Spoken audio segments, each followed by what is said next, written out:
Do we have free will? Hey Crash, you want to learn about free will? Not really. Well, too bad. You don't have a choice. Yeah?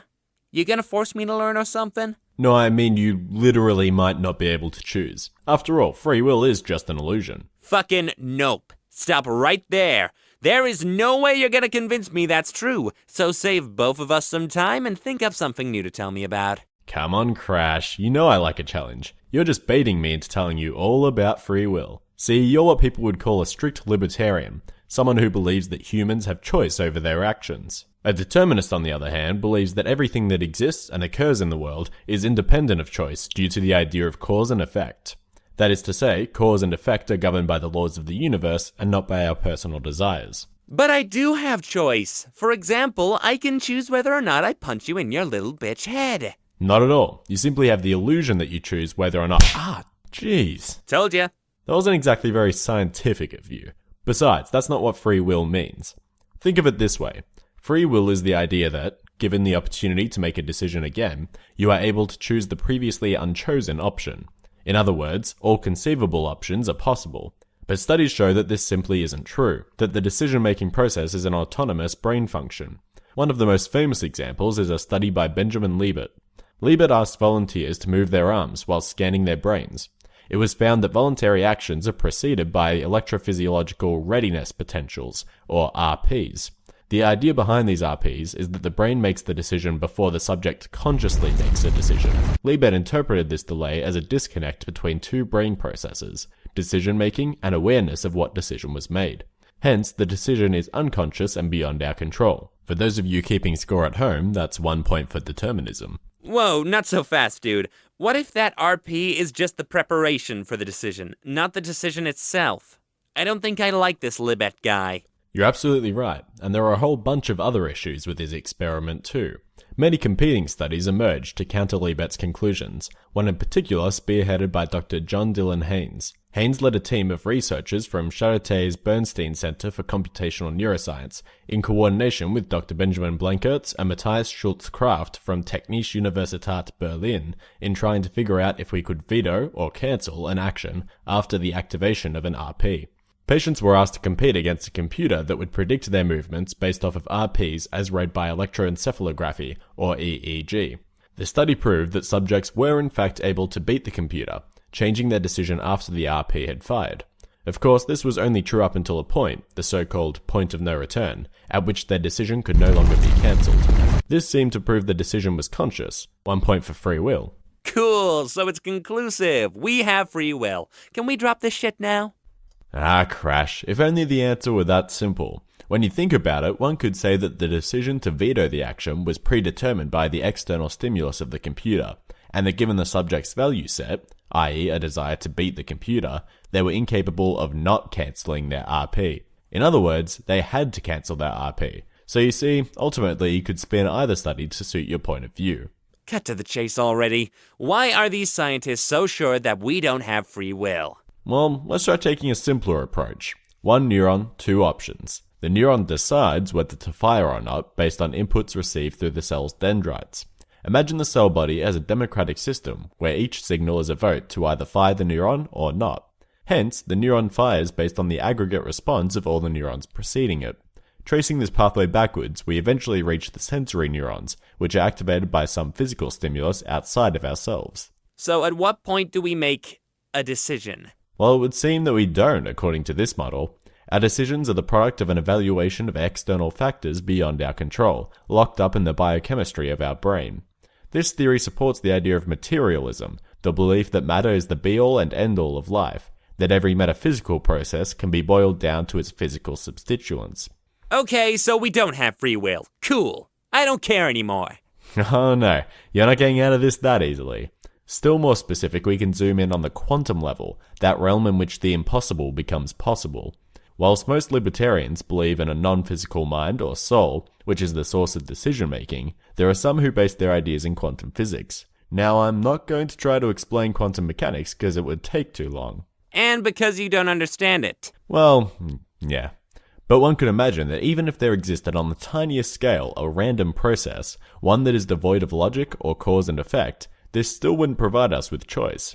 If I base my decision on a roll of the dice, then whatever outcome occurs was not an active decision on my part, it was random. Of course, it was my decision to throw the dice in the first place, but not the actual outcome itself. So in my personal opinion, I don't see how quantum mechanics helps to explain free will, but then again, I'm not exactly qualified to speak about it. But maybe we can step outside the realm of what we are able to observe, to conceive of ideas which exist beyond the material plane. Dear God, no. I'm afraid so, Crash. Now we're getting into the good stuff, the philosophy of free will. So far I've been pretty harsh on the poor libertarians, but in fairness, that's because I've based all of my arguments on observable phenomena rather than conceivable notions. If we put aside the scientific process for a moment, libertarianism becomes incredibly feasible. The strongest argument for free will is an emotional one. It seems innately obvious to us that we have agency over our actions. That is to say that we believe we have free will, and that belief justifies the ability for us to choose our actions. It's a simple argument, but that's not to understate its importance. If anything, the strength of this view is due to its simplicity. After all, it's the exact view you were so certain of just a few moments ago. Now I see we're doomed to play out this twisted series of actions with absolutely no influence over it whatsoever. Sick. Jeez, man. No need to be so dark about it. In fact, let me show you how your beliefs can shape your world. The free will wager puts forth the consequences for believing or not believing in free will. Essentially, the argument is split into 4 scenarios, as so. If free will does not exist, then it doesn't matter what you believe, since you never had any choice in the matter. However, if free will does exist and you don't believe you have free will, then you're losing out on the potential gain of making your own choices. Thus, the best option is that free will does exist and you do believe in it, giving you agency over your actions and responsibility over the consequences. But just because you don't believe in free will doesn't mean you can't take advantage of it. I think. I have no idea. You know what? Just forget I said anything. No, you have a good point. There are some issues with this argument, but the core idea has some validity.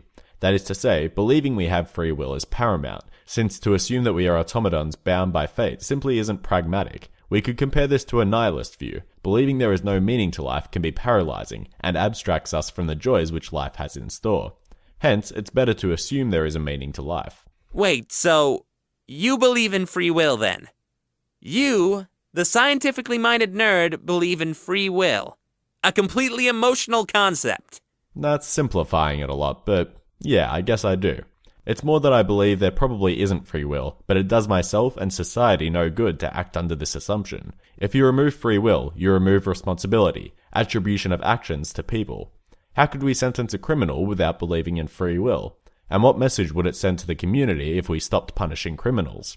From a deterministic cause and effect point of view, a decrease in punishment would give lawbreakers less reason to worry about getting caught and increase crime. But whether we punish them or not isn't up to us because we don't have free will anyway, right? This is so goddamn stupid. Exactly. It's just not useful to have a hard determinist view when it comes to building a society. In fact, this is probably why we evolved the idea of free will in the first place. Our behaviors are, in part, a product of feedback received from our peers. If your behavior is praised, then you'll be more likely to repeat that behavior, and the reverse if your behavior is condemned. But if you didn't think the actions were yours, if you didn't take responsibility for them, then you would see no need to change your pattern of behavior. Humans are social animals. Without an ability to adapt to other people's beliefs, we could not survive. So we don't have free will, but we should act like we do? Sounds difficult. I think I'm just gonna stick with believing in free will instead, thanks. But don't you see the two things you just said are exactly the same? Just end the video, please. Look, it's simple. Imagine that your body is a vessel through which your real self acts. Your real self is not physical, but acts through your body to affect its environment. In this way, you could have free will, but much of your life will still be determined by your environment and your genes. Like the first Prime Minister of India, Jawaharlal Nehru, said, "Life is like a game of cards. The hand you are dealt is determinism. The way you play it is free will." Okay, I think I can handle that. I do have free will. That's right. Wait, what was that? Why'd you do that? Why'd I do what? I didn't do anything. I agree that we have free will. Fuck. Follow CultureCrash on social media!